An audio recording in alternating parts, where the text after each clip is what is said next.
Joan Esposito. Live, local, and progressive on WCPT 820. Retired former Major General Randy Manner joins us from time to time to talk about what is going on with this American military of ours. Randy, I saw that clip from that, was it a podcast, a panel discussion that you did?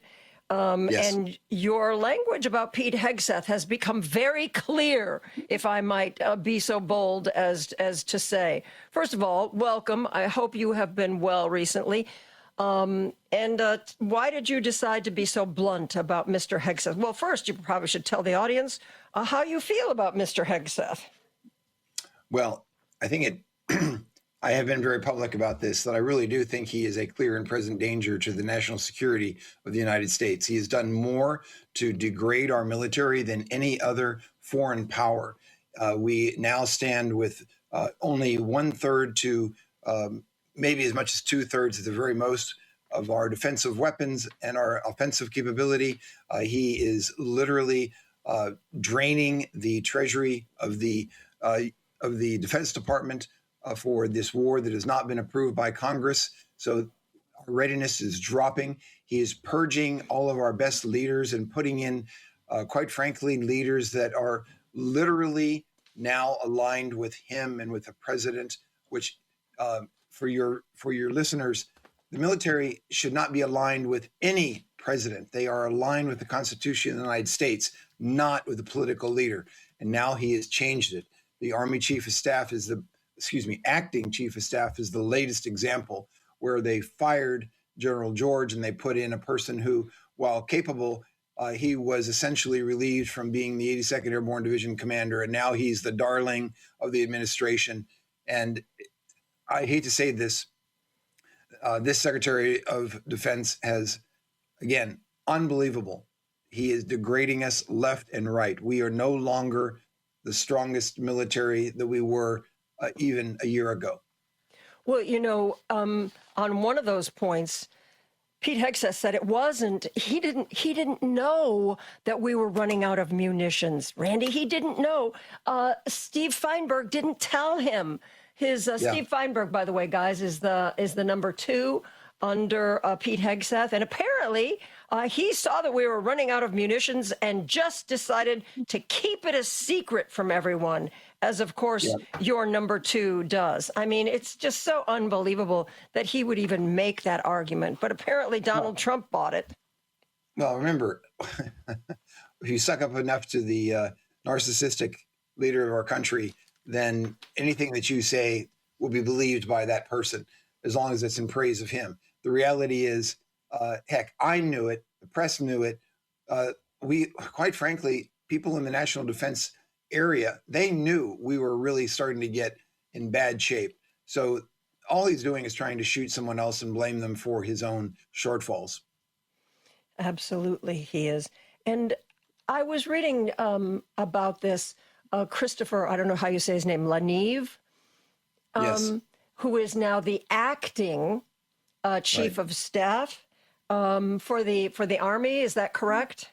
That's correct. And one interesting thing that I was reading is that the Trump administration is, at least not anytime soon, going to nominate him to be in that role because Republicans have told the White House that they hate him. And it doesn't look like his chances of confirmation are very good at all. Explain to me, I was reading this too about how he had a very high role and then he wasn't kicked out, but he was demoted and now he's promoted again and he's everybody's darling. Explain that to me a little bit more. I don't have a solid grasp of what went down. Well, unfortunately, I don't either. I do know that under normal presidents, he probably would have been retired by now, very likely. In contrast, his political beliefs align with the president's, and therefore that is why this guy is now moved up so rapidly. Remember, he was the senior military aide to the Secretary of Defense, and because he was handpicked to be in that role, he has been, quote unquote, the darling of the administration ever since. no offense to this officer, but the reality is anytime that you are viewed as being the darling of this kind of a president, that by itself is a danger sign. And it's a red flag for the rest of the military, the rest of our country. This is not, we do not align ourselves at all with a Secretary of Defense or with the president. We align ourselves, again, with the Constitution. We are supposed to be apolitical, and this guy clearly is not. Yeah. Well, that's what you predicted a million years ago when you and I were on the radio. You said that the military leaders that you knew would stand up to Trump and would stand up to Hegseth. Right. Your fear was that they would keep firing people or making people retire until they got to a level where people would say yes.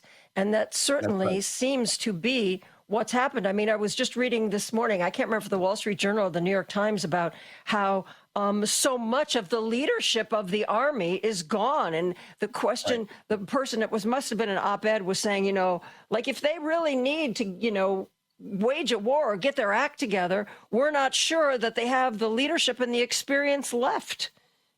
Well, the best way for me to say this is two comments. First of all, I really wish I had been wrong about this prediction a year and a half ago.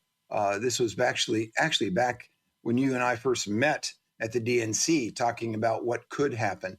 And of course, everyone was saying that, I mean, literally was saying, oh, you know, you are worst casing it and everything else. I'm going, no, this is not business as usual. And now we are seeing it in all situations. So that's number one. Number two is that we are now an Army that doesn't have the A players. We don't have the B players. We have the C players in many of the senior positions. Not all, but the point is at the very top, as I mentioned before, we have a chairman of the Joint Chief who was a very qualified 3-star Air National Guardsman, but absolutely had no qualifications to be the Chief of Staff, to be the chairman of the Joint Chiefs. And yet here he is. So we have now the C players in our military. And this is very frightening because why do we want to go to war with people who are not the very best that America has to offer? It's just, I see it and it pains me greatly. If we get a Democrat in the White House in 2028, would you expect any of the people who have been forced out or fired or forced into retirement, could those people come back, do you think? Or Yes, they would be permitted to come back. They can be recalled to active duty extremely easily, especially if they are willing. That's the important point. The Chief of Staff of the Army back, I'm not sure if it was 99 or 2000, they did recall a retired 4-star to be the Chief of Staff of the Army. So there is a precedent for this. And particularly because these are unusual times, it's very, very easy to say, would you like to come back and to serve, to continue to serve? I would imagine not only will there be a correction within our military where some of these people who were extremely politically aligned across our military, that they would be retired very quickly. There would be the opportunity to ask people to come back. But you're talking about rebuilding a military while the plane is flying. And our adversaries know it. Oh, it's terrifying.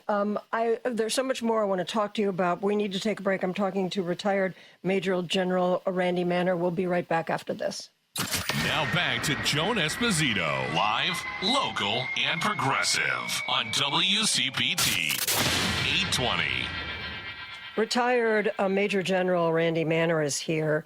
He is part of a group called National Security Leaders for America, a group that has been speaking out about what is going on with our military right now. And I don't know if it's just my feed, but lately, I mean, for a while, Randy, it was like you were the only person that I knew in this group that was like regularly being interviewed and speaking out.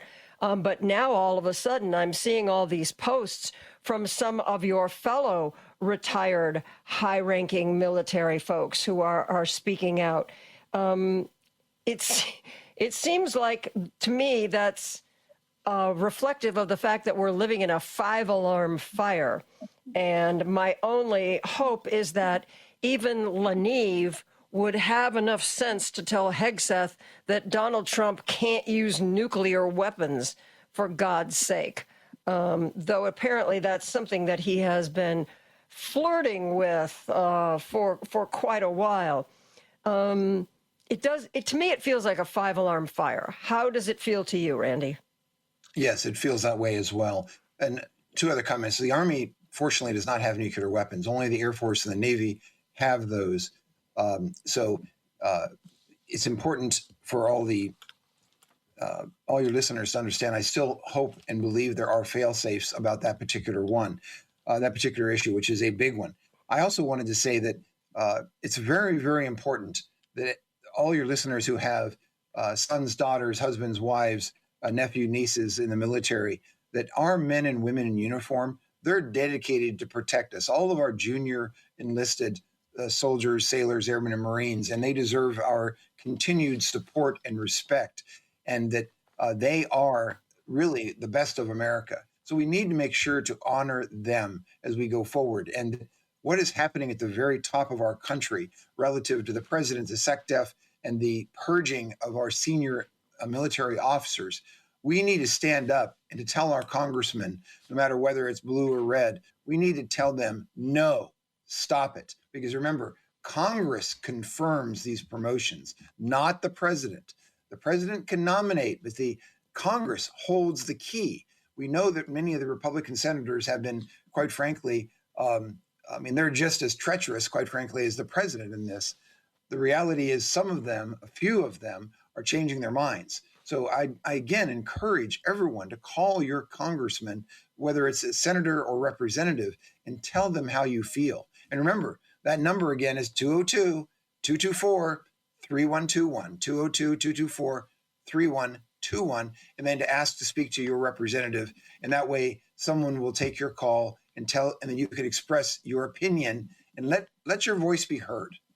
Yes, I think that's something that people should do on a regular basis. You should know who your state rep, your state senator, your congressperson, your senators. You should know all those folks and, create a Word document on the desktop of your computer with everybody's phone number or everybody's email address.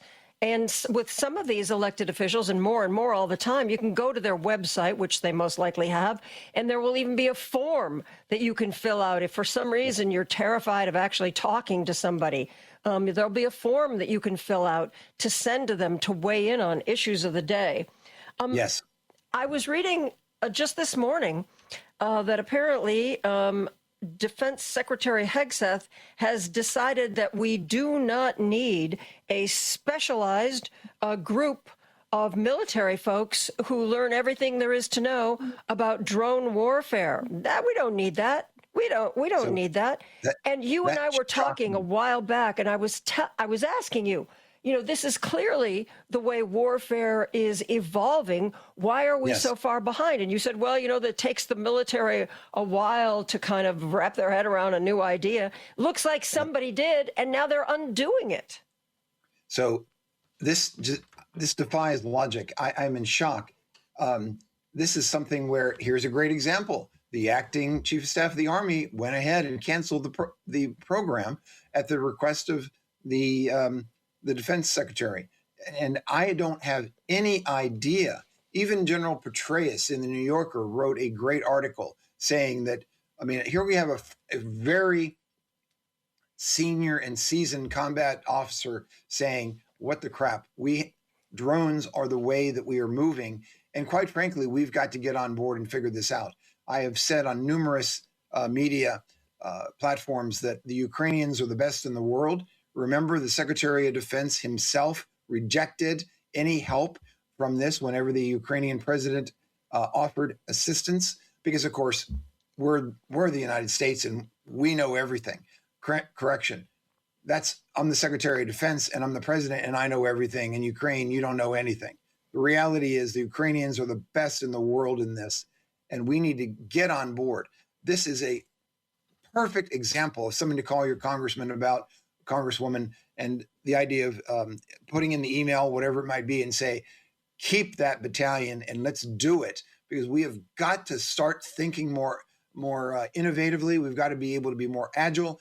This is why one of the key reasons why we have been totally ineffective in the Middle East, because we don't get it and we're not willing to understand what it takes to be more agile. And when I say we, I don't mean the United States. I mean this administration. They don't want to adapt. They literally want to feed these $10 million, $12 million missile. These defense contractors that produce them at $10 to $12 million a pop, instead of a drone that only costs literally $50,000. Okay, I'm when it comes to the military, my knowledge is, shall we say, very limited in what people do, how they do it, how they strategize. But a Looney Tune like me can see this, that, I mean, we've got now, regular air drones, we've got sea drones, we've got underwater drones, we've got drones in Ukraine that act as ambulances. I mean, and we've seen in Iran, we're taking out $60,000 drones with a $2 million missile, and that doesn't make any sense. I can see it, Randy, and I know almost nothing. How does this escape the highest echelons of power? Well, okay, wait. I got to be very clear here. You see it. A lot of the listeners see it. I see it. Our military, quite frankly, the average man and woman in uniform sees it. Yet this is not the way, apparently, which I do not understand. It makes no sense to me, except for, of course, that would admit that you're wrong, right? The administration does not see it. And again, that gets back into that we are being led by civilian leadership that don't have the best interests of the United States at heart. They don't. I mean, just like on and on, the president says, oh, you know what? $1 a gallon is the small price to pay to not have the Iranians have a nuclear weapon, even though he himself said that we destroyed it twice over already. So either he's lying that we destroyed it, or he's lying that he's trying to make an excuse. So if you are a Trump supporter, you have to choose which statement do you accept as truth, that we destroyed it, which, quite frankly, they didn't have it, but we destroyed it, or, the president's lying why we're still there. So you have to pick your truths. And unfortunately, I'm hoping that the average American who thinks about this for more than just a few minutes says this administration is only out there to make themselves richer. Do you think that's during an interview I made go ahead. I'm sorry, I didn't mean to interrupt. I think your audio dropped out for a second. Go ahead. Oh, okay. So one of the things I wanted to say was I was doing a pre-recorded session last week, and I said that the president is $1 billion richer in his first year of his administration. And in the room, they had a fact checker to make sure that whatever I said was accurate. And during a break, they called a break and they said, sir, your number's not right. And I'm thinking, I thought I was being conservative. He says, you were. The number is $2.9 billion richer personally. And I went, wait, what? Yeah. And so you have a president. Now think about this, please. Everyone listen for a moment. You have a president who is $2.9 billion, and I thought it was $1 billion, in his first year of presidency. On what planet does that make any sense of propriety or appropriateness whatsoever? No president in history has ever personally made himself and his family richer to this degree than this president right here, while in office, by the way. I am shocked at the corruption. I'm shocked. I shouldn't be, but I am. Well, the only reason that Donald Trump has been able to get that rich and make his stupid crypto bank legal with, and getting rid of a lot of the regulations on crypto and having companies pay $100,000 a month to get the insider information about what he's going to post so they know what the stock market and their companies are going to do. I mean, the only reason that exists is because the legislative branch is allowing it. There is nobody who stands up to him, and even the people who he crushes, Tom Tillis, John Cornyn, Bill Cassidy, they pretend to stand up to him for a minute. Oh, I might not vote for this person. Oh, wait, never mind. I will. Yeah. I don't understand. Like Bill Cassidy, he's an older guy. He doesn't need another job. He's got money. Donald Trump has ended his political career. Why is even someone like that seems to be utterly unable to say no to Donald Trump? And that's why, when nobody will tell you no, especially as somebody like him, of course he's going to push it and push it and push it. So what can I get away with today? Right. Absolutely. Well, it's the bottom line is absolute power corrupts absolutely. And that's exactly what we are seeing. When I first met you a couple of years ago, I had said that it's very likely that this president, if he was elected, would actually start to dismantle the concepts of democracy. And he is doing it every day. And you can see even with his new postal service regulations about what to deliver for mail-in ballots, this is actually the stealing of the election beyond belief. Mm-hmm. And he's using all the tools he can to disrupt and to make sure he does not lose the House. Yeah. That's how serious this is. Yeah. Can he federalize the National Guard to say that they need to be at polling places? Of course, why should he bother? He could just send ICE. He doesn't have to worry about those pesky governors then. Well, so the simple answer is for Republican-led states with a Republican governor, all he has to do is to ask them to deploy their own National Guard, where he will pay for them. The president will pay for them to those blue cities that could obviously impact an election, like Atlanta, for example. So that is an easy ask, and the president could get away with it fast. For blue states, what he would have to do is he would have to do the Insurrection Act and say, we are under attack by China. Just spin the wheel and pick an enemy that he makes up. We're under attack by a foreign power, and therefore to secure the election, we are going to grab ballot boxes and we're going to grab voting machines as a result. But it would be very tactical with only those areas where where there is a potential loss of the House or Senate for him.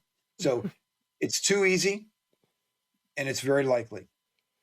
So what I was thinking is, what if we see the FBI showing up again and saying, we believe that there were shenanigans and we have to take all your voting materials. And frankly, the results are probably going to be null and void. And, we may not even schedule another election. But if the FBI shows up, do you just lock the doors and drop the blinds and hope they go away?